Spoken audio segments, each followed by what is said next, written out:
সম্মানিত বিনিয়োগকারী ভাই বোনেরা, আসসালামু আলাইকুম। আশা করি আপনারা সবাই ভালো আছেন, শারীরিকভাবে সুস্থ আছেন।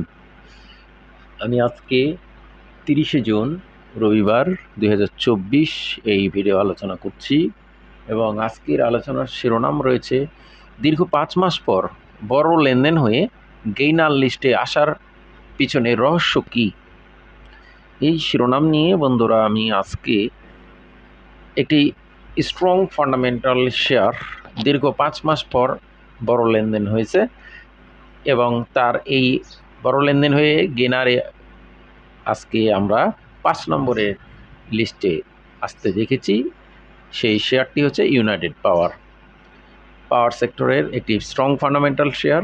তো বন্ধুরা আমরা প্রথমেই দেখে নিব আমাদের আজকের আলোচনার শিরোনামের সার্থকতা বা যথার্থতা। দেখুন, গেনারের তালিকায় 5 নম্বরে থাকা ইউনাইটেড পাওয়ার আজকে 1,26,167 ভলিউম নিয়ে 1,79,00,000 টাকার শেয়ার ট্রানজ্যাকশন করে 956টি ট্রেড হয়ে দিন শেষে 10 টাকা 40 পয়সা দাম বেড়ে 7.83% ইনক্রিজ করে 143 টাকা 20 পয়সা ক্লোজ প্রাইস ছিল। প্রথমে আমরা আজকে আমাদের আলোচনার শিরোনামের যথার্থতা দেখব। দীর্ঘ 5 মাস পর বড় লেনদেন হয়ে গেনারের লিস্টে আমরা দেখালাম আপনাদেরকে, অলরেডি গেনারদের লিস্টে চলে এসেছে। এবার আমরা দেখব দীর্ঘ 5 মাস যে বড় লেনদেন। দেখুন, আজকে 1,26,000 লেনদেন হয়েছে। এর মধ্যে আমরা যদি দেখি ফিরে যাই পিছনে, তাহলে আমরা দেখব 22শে জানুয়ারি শেয়ারটির ফ্লোর ছিল 233 টাকা 70। তারপরে 25শে জানুয়ারি শেয়ারটি 178 টাকা 70 পয়সায় 1,48,983টি ভলিউম নিয়ে লেনদেন করছে এবং তারপর এই আজকেই শেয়ারটির এই বড় ভলিউম নিয়ে লেনদেন হয়েছে এবং শেয়ারটি দীর্ঘ 5 মাস পর বড় লেনদেন হলো। তো বন্ধুরা, আমাদের আজকের এই শিরোনামের সার্থকতা বা যথার্থতা আপনারা দেখলেন। এবার আমরা এই শেয়ারটি নিয়ে বিস্তারিত আলোচনা করতে হবে। প্রথমেই ফান্ডামেন্টাল বিষয়গুলো দেখি। ফুয়েল অ্যান্ড পাওয়ার সেক্টরের এই ক্যাটাগরির শেয়ারটির পেড আপ ক্যাপিটাল 580 কোটি, মার্কেট ক্যাপিটাল 8,301 কোটি, অথরাইজ ক্যাপিটাল 1,000 কোটি, লং টার্মে 302 কোটি টাকা লোন, শর্ট টার্মে 684 কোটি লোন, রিজার্ভ রয়েছে 2351 কোটি। 2015 লিস্টিং হওয়া শেয়ারটির আমরা একটি বিষয় দেখছি, রিজার্ভের চাইতে লোন অনেক কম। লোন 986 কোটি শর্ট এবং লং টার্ম মিলে, কিন্তু রিজার্ভ রয়েছে 2351, সুতরাং এটা ভালো ফান্ডামেন্টাল রেশিও বহন করছে। আমরা আরও বিষয়গুলো যদি দেখি, জুন ক্লোজিং শেয়ারটির আমরা দেখি 1 বছরের মধ্যে 233 টাকা 70 সর্বোচ্চ ছিল এবং আমরা শেয়ারটির ইপিএস যদি দেখি 8 টাকা 12, ইপিএস 17 টাকা 63 পয়সা। তো আমরা শেয়ারটির ডিভিডেন্ড হিস্ট্রি যদি দেখি, দেখুন বিগত 3 বছরে, লাস্ট 3 বছরে 170, 80, সুতরাং এটি ডিভিডেন্ড হিস্ট্রি খুবই চমৎকার।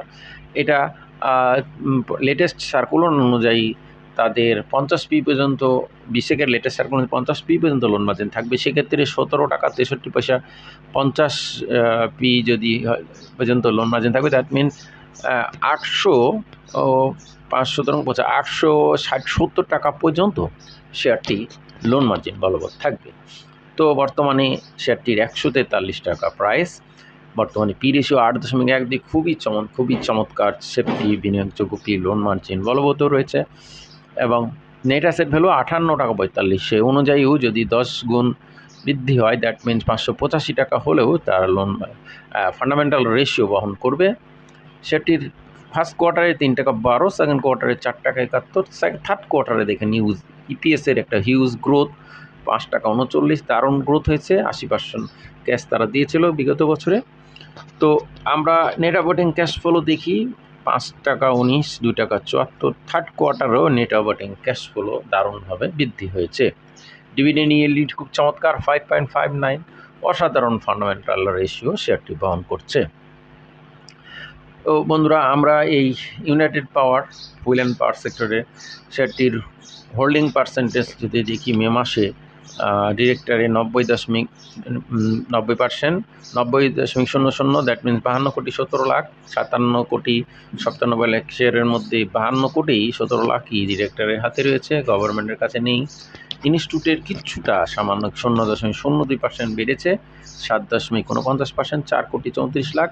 ফরেন কোটায় 0.01%, পাবলিকের কাছে 0.02 কমে 2.50%, 1,45,00,000 পাবলিক শেয়ার মাত্র পাবলিকের কাছে রয়েছে, খুব কম সংখ্যক শেয়ার। আমরা এই United power wheel and power সেক্টরের এই শেয়ারটি দেখছি 300 দিনের মধ্যে এভারেজ প্রাইস দেখুন 154.80 টাকা, ম্যাক্সিমাম 233। তো এভারেজ প্রাইস কিন্তু বর্তমানের প্রাইস থেকেও অনেক বেশি, সেই অনুযায়ী সেটি একরকম বটম, এখনও বটম বলা যায়। এরপর মিনিমাম প্রাইস 119, আমরা সেটির ম্যাক্সিমাম ভলিউম 1,48,00,000 আমরা এটা দেখেছি, এভারেজ ভলিউম 9,100। আমরা এই এভারেজ ভলিউমের চেয়ে আজকে একটা বড় ভলিউম দেখছি। দেখুন গত শেয়ারটি কিন্তু ওভারঅল আমরা গত 13 জুনের পর থেকে ভলিউমের পাশাপাশি সেটির প্রাইসও ইনক্রিজ করছে। গত 19 জুন সেটি 121, তারপরে 122, 22, 23, একদিন কিছুটা কারেকশন হয়েছে, কিন্তু টানা বৃদ্ধি 124, 132, 143, দ্যাট মিনস 120 থেকে 23 টাকা বৃদ্ধি পেয়েছে 13 জনের পর। দ্যাট মিনস প্রায় 15-16% মতো বৃদ্ধি হয়েছে। বন্ধুরা, আমরা এই ইউনাইটেড পাওয়ার একটি স্ট্রং ফান্ডামেন্টাল শেয়ারটির দেখুন এই যে জুন মাসের 13 তারিখের পর থেকে লেনদেন বৃদ্ধি এবং প্রাইস বৃদ্ধির পিছনে অবশ্যই শেয়ারটির একটা ভালো দিক এখানে পাওয়া যাচ্ছে, সেটা হলো কিছু হলেও লেনদেন প্রাইস ইনক্রিজ করছে এবং লেনদেনও বাড়ছে। এখন আমরা দেখছি শেয়ারটির যে স্ট্রং সাপোর্ট ভ্যালু, সেই হিসাবে আমরা ক্লোজ ভ্যালু ভিত্তিতে যদি স্ট্রং সাপোর্ট ভ্যালু দেখি, তাহলে শেয়ারটি কিন্তু 120 টাকা লেভেলে একটা স্ট্রং সাপোর্ট ভ্যালু পেয়েছি। এরপর শেয়ারটি আস্তে আস্তে সেই সাপোর্ট ভ্যালু থেকে পড়ে যাচ্ছে এবং তার পূর্ববর্তী ক্লোজ ভ্যালুর রেজিস্ট্যান্সগুলো ব্রেকআউট করছে। সেক্ষেত্রে আমরা 23কে ব্রেকআউট করতে দেখছি, 23-এর পর 24-40, তারপরে 31টা ক্রস করে 32 টাকা 80, এরপর 42 ক্রস করে 143। দ্যাট মিনস শেয়ারটি এখন আমাদেরকে ফলো করতে হবে, শেয়ারটি 150 লেভেল ক্রস করে লেনদেন হচ্ছে কিনা। যদি 150, প্রথমে 44, তারপর প্রথমে 50, তারপরে 60, এই দুটো ভ্যালু যদি ক্রস করে লেনদেন হয় আর ভলিউমের রেশিও যদি স্বাভাবিকভাবেই বর্তমানের ভলিউমের আশেপাশে থাকে, তাহলে আমরা ধরে নেব যে শেয়ারটির সম্ভাবনাকে, ভালো হওয়ার সম্ভাবনাকে উড়িয়ে দেওয়া যাবে না।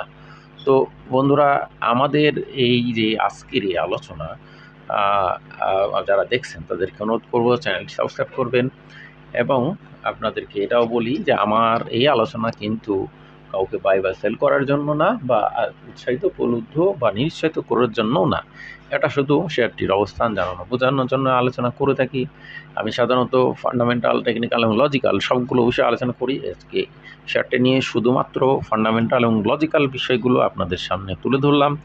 আশা করি আপনারা সবাই এই বিষয়টি বুঝবেন, নিজে জেনে বুঝে সিদ্ধান্ত নেবেন এবং গুজবে কান দেবেন না, প্যানিকগ্রস্ত হবেন না, এবং আমার এই আলোচনা দেখে কেউ বাই সেল করবেন না। আজকে পর্যন্ত সবাই ভালো থাকুন। আসসালামু আলাইকুম।